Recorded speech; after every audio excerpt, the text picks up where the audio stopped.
Good evening, everybody. So I got ready for this, or actually thought I was ready for this. Put everything together and had everything straight and thought, well, this is really good. I'm going to be able to do a show and I'm going to be able to do it on time and everything's going to be all wonderful and fantastic. And, well, I started the recording and realized I hadn't stuffed my names in my flips yet. So I'm working on that now. Hope everybody's doing okay this evening. If you've seen what I've got scheduled for this evening, you would know that I have replaced this week's auction with finishing up these shows because, well, I owe it to you guys to get these shows finished up. Some of these are from 2 weeks ago. About time to get these done. And get this part taken care of, get everything mailed off to everybody, and then I'll be ready to get back into doing more real auctions. So here we are. Carl made mention that looks like I've been having a hard time. In some ways, yes. And here's the way that I've been having a hard time. I'm having a little bit of trouble figuring out how to balance my work-life schedule such that I'm good to work in the evening times when I want to broadcast these shows, because I don't like broadcasting shows that, well, have a hopeful audience in the middle of the day when everybody's gone to work. And by the time the evening comes, over the last couple of weeks, I have been working since 6:30, 7 o'clock in the morning. And, well, when 7 o'clock in the evening rolls around, that's already a 12-hour day. And it's getting a little long on me. Today, fortunately, I didn't get started until around 10 o'clock in the morning. I started around 10 o'clock in the morning today, and I've begun the process of figuring out some of the data issues that we're going to have migrating over to a new website. And I've been working on a new coppercoins.com for a few weeks now. And I'm working on that migration as we speak, actually. And that is the general majority of my issues of late. My health issues are actually turning a corner for the better. I have been remedicated, I guess you might say, with a different medication. Change up on the medication, and seems to be responding very well to the changed medication. So I'm doing better on that front. The fatigue isn't necessarily gone. And then I turn in, leave one issue and get another one. It seems like the ragweed pollen is really, really high in this area right now. And given that ragweed is really high, and I am allergic to ragweed, well, I have hay fever all over again. And that wasn't a problem for a number of years while I lived in Florida. I didn't have the fall problems, only the spring problems. Well, now I guess I need to start medicating myself for ragweed, because, well, here it is. It's interesting. Anyhow, I have this show titled in YouTube as a 1962 D roll. The roll itself says 1962 Philadelphia, so I'm going to go by what the roll says. Said it's a 62 Philadelphia. We're going to open it up and we're going to find out one way or the other. Either way, there's a number of good coins to be found. So, either way, we should have a good show here.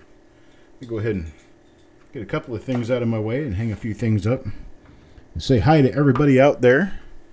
Who do we have here? Oh, there's Cindelicious. I haven't seen Cindelicious in a long time. How are you doing? Coin Junkie, Carl Ignatz. Got Andy, Mac, Die Brown Soda, David Music, DJ Deep Vibes. Welcome, Tim. Coin Hunter Farm Dog, Robert Wookich. The platform we're migrating to is Wix. I've been using, you host it, you develop it yourself for so many years, and programming has just gone so far beyond my capabilities over the last few years that I'm just not really able to keep up. Whoever gets the end coin is going to get a decent toner. I know it doesn't show very well here, but it is very decently toned. There's Malcolm. There's Brian Allen. Hello, Brian. I'm going to go ahead and get this guy opened up so we can start going through this Pittsburgh Fed Reserve roll of 1962 Lincoln cents. I've got this roll to do this evening. Then right after I finish this roll, I'm going to move on to the feature roll for the week, or I guess this month. And it's going to be the 1946S original roll that I've got sitting out here that I've had for years and years, waiting for this event to unravel. So here it is. Morphine sulfate. That sounds like a strange strange kind of medication. I'll ask about it. Morphine sulfate.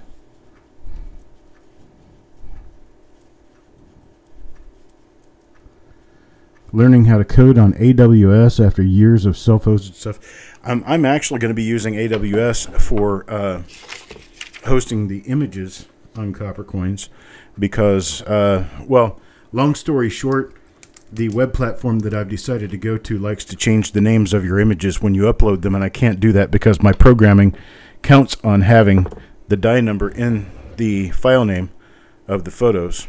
And so we're having to go to hosting the images in a way that doesn't change the file names for me. Check out what I've got, boys and girls. Check this out. It is off center. It is also 1909S. It is also VDB. It is also a Chinese fake. Pretty cool looking though, huh?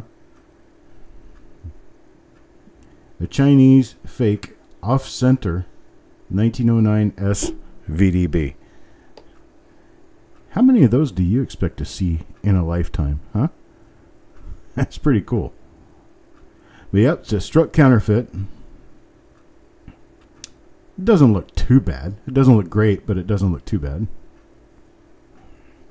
Just thought I'd throw that in there for good measure. 1909S VDB. I've got another 09S VDB. It's a fake. Here's one right here. This is a fake 09S VDB. This one's a little better fake than that last one was. The details look a little better, but you can see how grainy the coin looks. And the fact that the coin looks so grainy, that kind of takes you away from believing that this would be a real 09S VDB, because I only made 484,000. Only 484,000 made, and none of the dies. Well, you could examine all the coins made, and none of them had this extreme amount of die wear. This Chinese manufacturer, whoever used this die pair, even if it was a perfectly good die pair, is making far more of these out of one die pair than actually exist over the 4 die pairs used of the real thing. All right, there we go. Show and tell is over. And here we go. Coin number 1. Coin number 1 is going to go to Sir Egg. Sir Egg is going to get this one that's nicely toned. And it is a Philadelphia mint. 1962 Philadelphia. Got really nice looking toning on this first coin. I know it kind of looks a little rocky, but it's definitely good toning once you get it under naked eye view. Not sure, Dennis. No, these are not cast. These fakes that I just showed you are actually struck counterfeits. And looks like our first 1962, and this is Philadelphia. Looks like our first 1962 Philadelphia coin out of this roll is a normal coin. So that one's going to go to Sir Egg. Have a die crack in the skull. I think it did, but I'm not sure. We'll keep watching for that. Here's coin number 2 now. Coin number 2 is going to go to Bob Hampton. And Bob Hampton will get, it looks like, unfortunately, we're going to turn out with a later die state roll. I like them when they're earlier die state because you can see all the little tiny details that make up all the pretties. Hang on a second.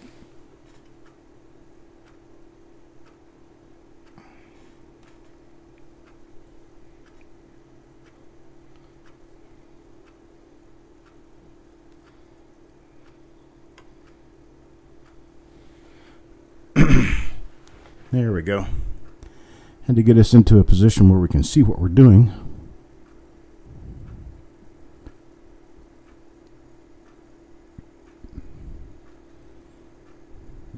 And my frame rate's messing up on me here. See if I can do something about that frame rate issue.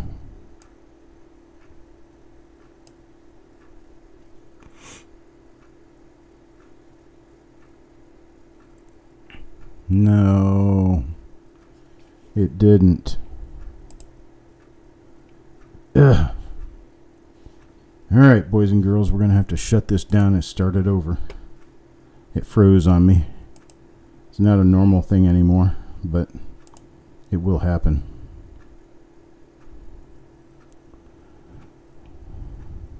It's your fault, Bob. Your coin froze us up. It's 2 demerits. Hey, I don't make policy. All I do is follow it. 2 demerits for Bob. Come on, give me my video. Let's change this back to low and see if that helps anything. There we go. Okay, we're not going to get very good picture out of this.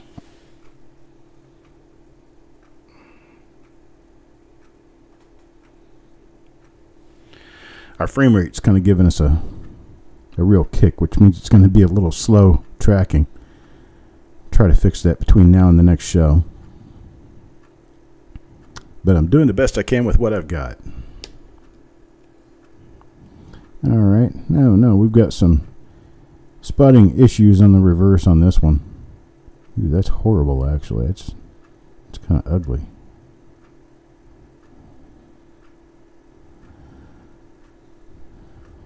Well, Bob, just let me know when you want credit for this, and I'll give you full credit for that one. That way you'll actually get a decent coin for your money. Oh, Eric. Now we got Penny Hoarder up here. Penny Hoarder.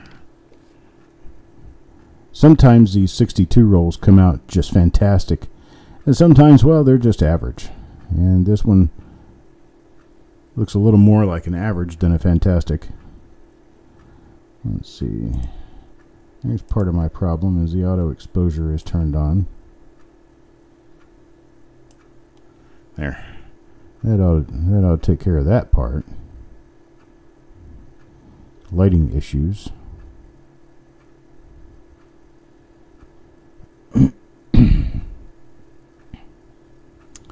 Seems like every time I come back I have to teach the computer how to do this all over again.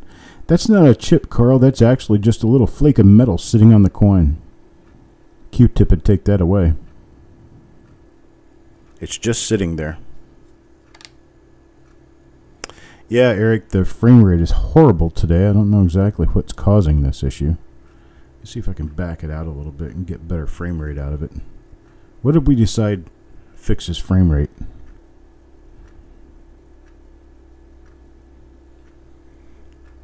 See the cracks on the first 2 columns there? While I get this thing situated. There we go. See if that helps the frame rate. And I've got a frame rate of 3.6 right now. And it is not improving.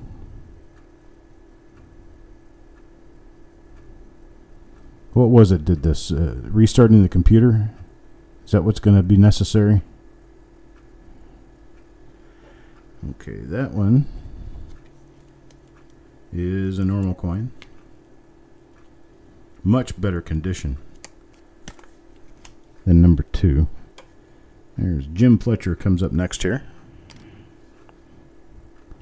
And Mr. Fletcher. It looks like we have another normal coin on the obverse here anyway.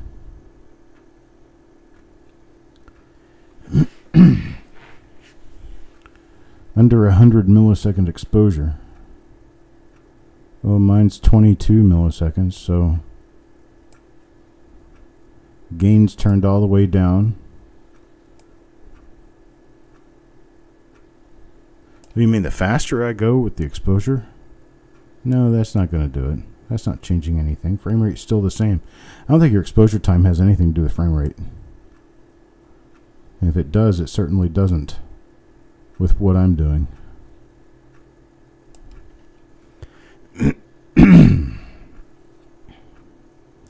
I don't even get close to 100. All right. I'm at 21.7 right now. That's 21.7.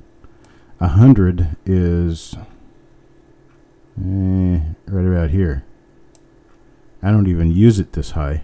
No point. Not unless I really dim my light down a lot. My exposure time is at, this is at 21, 24. 24 right here.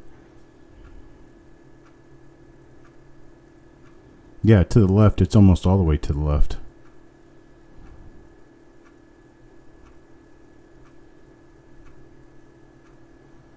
And I'm still getting really bad frame rate.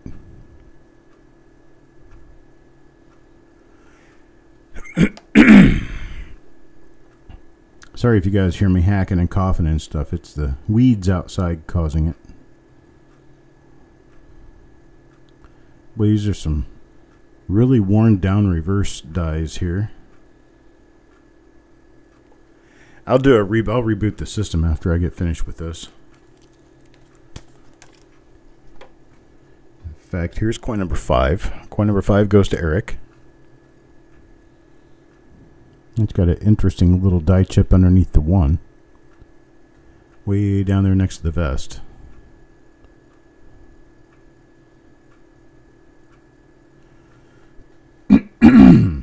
Live resolution is at 2456 by 1842.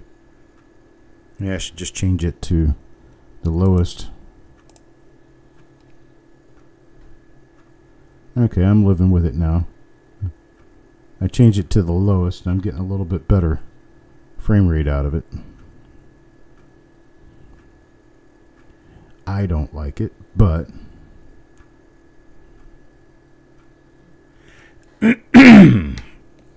it helped a little. Well, a lot, actually.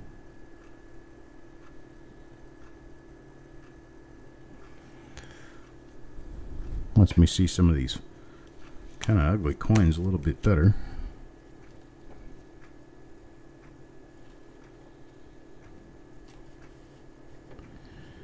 Strong multivitamin. I haven't really done much with multivitamins. I take, because I have a deficiency, I take vitamin D, and I take soluble zinc. And it's getting to be that season I should be doing vitamin C as well.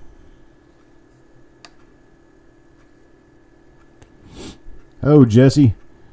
Well, yes and no. It's one of my favorite years until you run into a roll like this. These look like they've been struck through chocolate bars. Unfortunately. Starting off with kind of a wheezy looking roll here. But I selected it especially because it had toning on the end, and I thought, well, with toning on the end, all the coins could be toned, and it could be just a really pretty, nice, fun roll to go through, and here we are.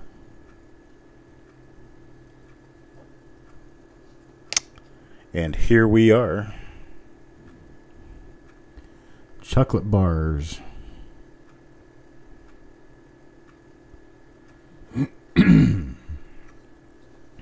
Kind of just not pretty at all, I'll tell you what. Almost embarrassing. It took me 2.5 weeks to pull this kind of icky looking roll. There's another one's got... I see this was an original Fed wrapped roll. So the way you're seeing these coins is coming directly out of the way the Feds packed them up.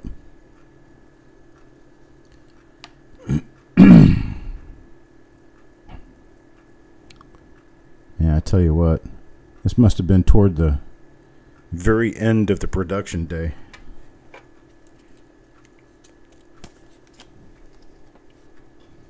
One for Farm Dog. Wow, this is just an ugly roll.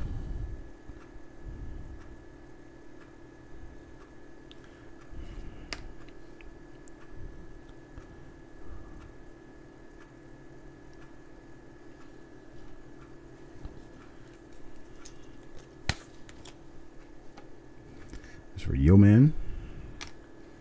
See if we happen to get anything decent out of this.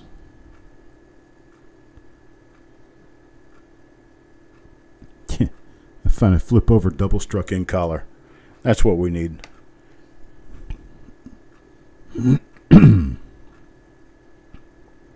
Flip over double struck in collar. Struck through wire with an indent.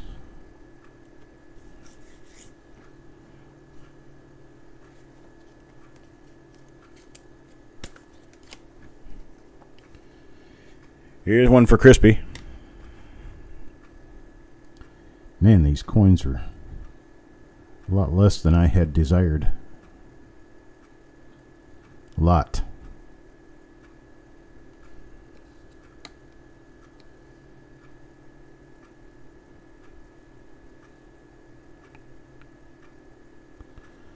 They're just really late die state. Not pretty. We do have the proof pull coming up this evening. This one's for Taco John.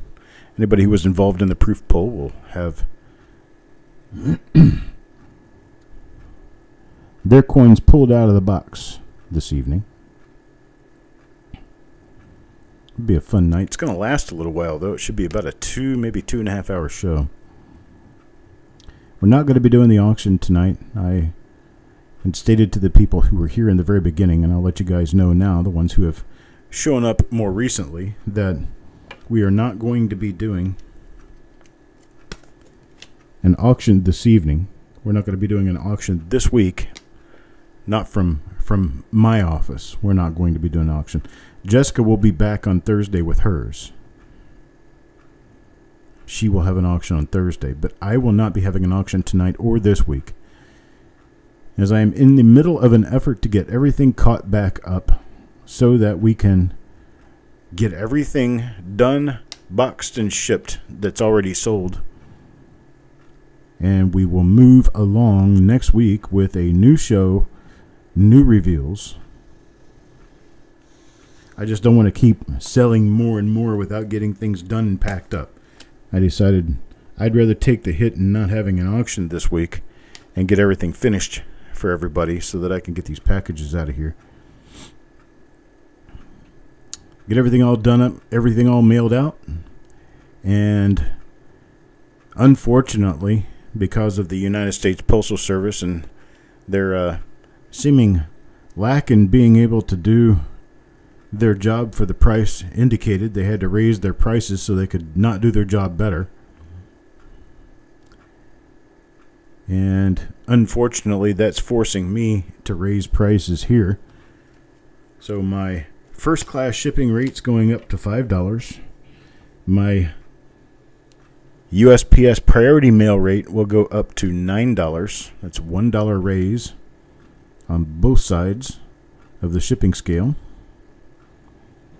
And again, if you have medium flat rate box worth of material, I will send it for $8 or for $9. I'm sorry, the $9 rate. And their rate on medium flat rate for me has gone up to over $15 now.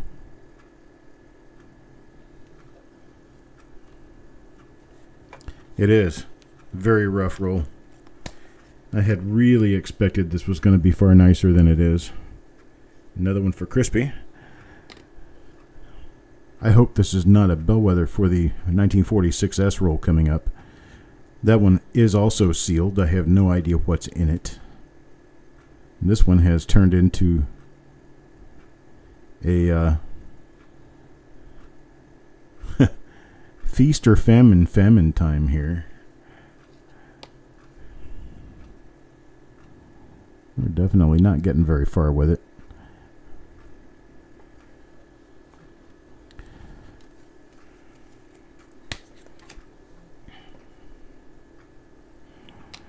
Next time I do reveals, I'm going to do another 1962 pull. And that 1962 roll will be from a different source, but it will be a reflection on the same people who were involved in this particular roll. So you'll get another shot. I'm going to do a makeup on this. I do not believe in selling coins like this. If I had known these were like this, I'd have dumped them in my copper bin. The copper bin is nearly full, too. Any of you who might happen to be copper investors.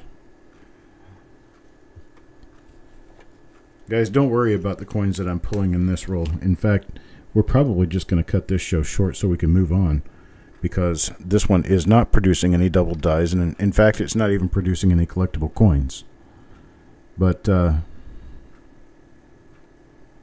we will move on to a hopefully much better roll of 1962 Lincoln cents next week.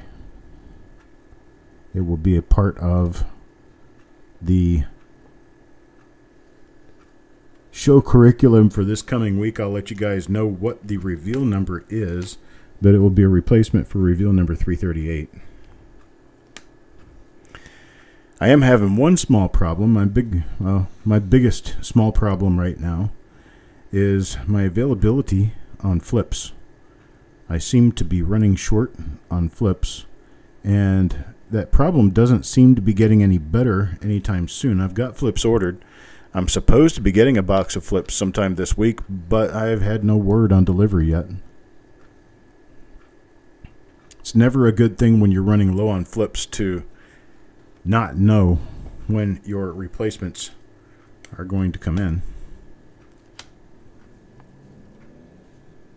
No, Dennis, that was a piece of junk sitting on the coin, unfortunately. I know the one you're talking about.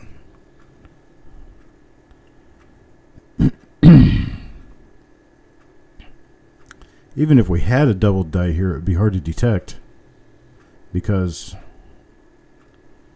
well, this is just real soft. Late die state. Very difficult to determine much of anything on these coins. I think we're wasting our time here. So I'm going to keep the roll order the same. Well, no, I'm not. I'll just redo the flip inserts. And while I'm in the middle of getting these things together and done and ready, I don't have a 340 yet, so I'll go ahead and make this number 340. Number 340 will be the replacement roll for number 338. I'll just repeat the name cards for number 340. I'll probably be able to do that tomorrow and get number 340 snuck in. See if I can get it snuck in tomorrow.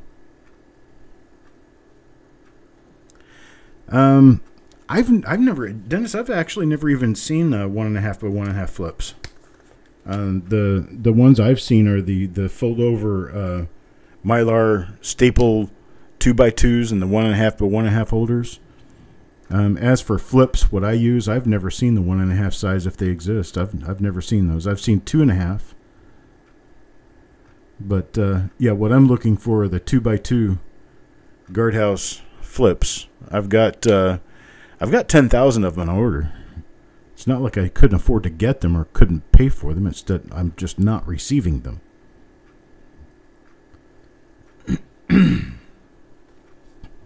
I'm not sure that anyone makes 1.5 flips. All right, tell you what we're going to do. We're going to hit through coin number 25 on this. I think we've seen enough damage to know what to expect for the remainder of the roll, and I just don't want to waste tonight's broadcasting time on what appears to be a complete loss for a roll that we will be replacing anyway. So you're going to get these coins for free. We will move on, and you can look at it either way. Either you're paying for these coins or you're paying for the replacements, but you're not paying for both. So I'll get the replacement roll out and take care of those. I'm going to go ahead and stuff these in order as they come along. You guys will get a free 1962 Lincoln cent out of it. See, here's another one. This one's just nasty. I can tell before I even stuck it under the... see that? It's just ugly. I mean, these things... You take these things out and spin them or put them on a railroad track or something, you'll get a little more... get a little more good entertainment out of them than you would on this show.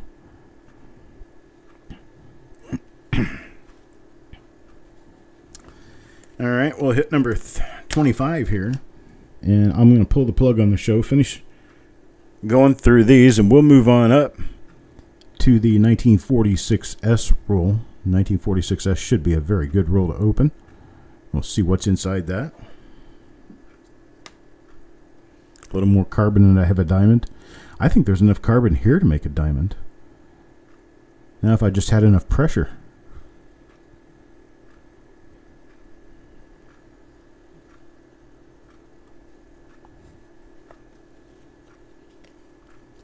Yeah, it is. It's supposed to be 30 minutes out from now. Okay, there we go. That's as far as I'm going with this. It's 25 coins. We've seen enough. I'm going to go ahead and pull the plug here. I'll get the other show started for the 1946S. I'm going to get it started here in about, I'm going to say 15 minutes from now. 10 to 15 minutes from now. And then we will do, number 340 is going to be a replacement of the 1962. I've got other 62 rolls that won't look this bad. I'll be sure of that.